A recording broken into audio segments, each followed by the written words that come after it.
This is Miranda Lambert, and this is a message Miranda Lambert sent to fans on social media. I'll highlight the important part here.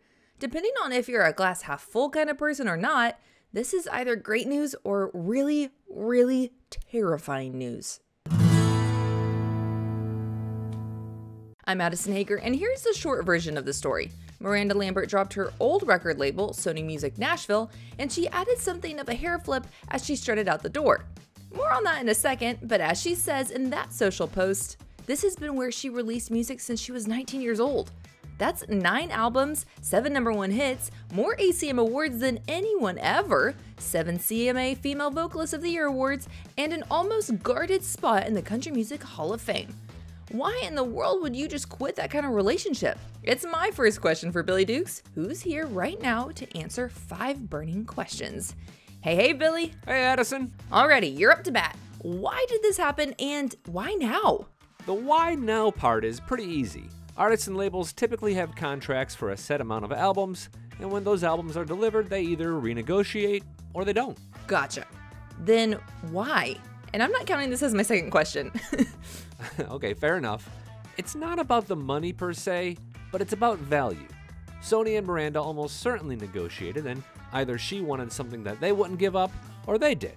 And often artists want a greater share of profits, or they want to start to earn back their back catalog, so they can get full ownership of those old records, which they can go ahead and sell to the highest bidder, like Jason Aldean and Blake Shelton have done recently. Labels are hesitant to do this with veteran artists, especially if they believe that artist's most profitable days are behind him or her. In recent years, Sony has parted with Kenny Chesney, Carrie Underwood, and Brad Paisley.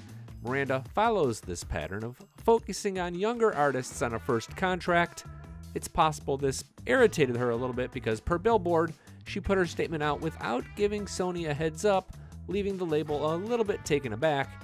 That's the kind of thing you do when you're kind of upset. In just a second, I would love for you to explain how that's worked out for those artists. But my next question is the big, scary question. Does this mean she's done making country music? Not a chance. Miranda is an artist who will always make music in some form or fashion. A better question might be is if Miranda Lambert is done releasing radio singles and doing the whole commercial country music thing.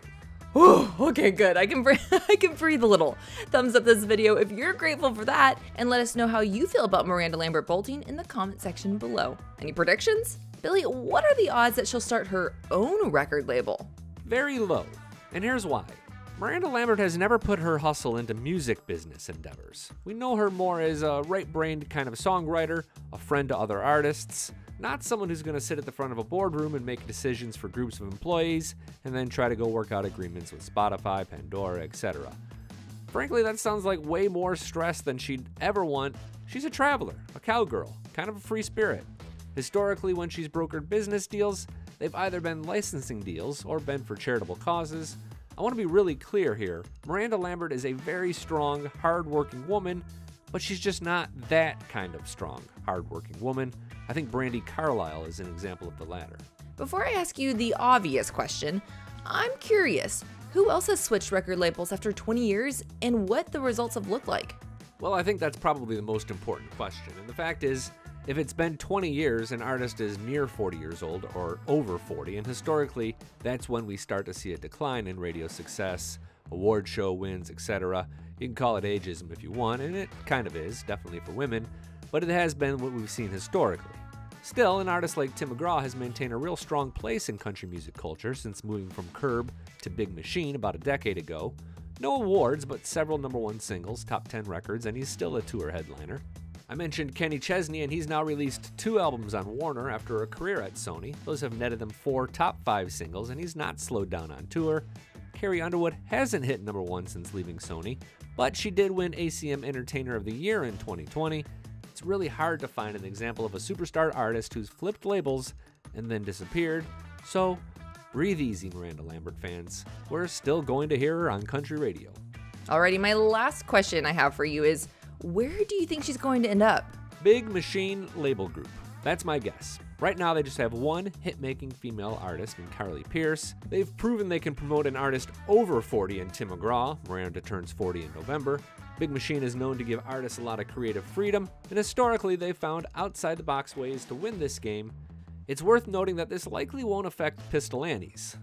Their agreement should work separate from Miranda's agreement as a solo artist. As far as I know, the trio is still on Sony Music Nashville. I'm Adison Haager for Taste of Country. Thanks for watching.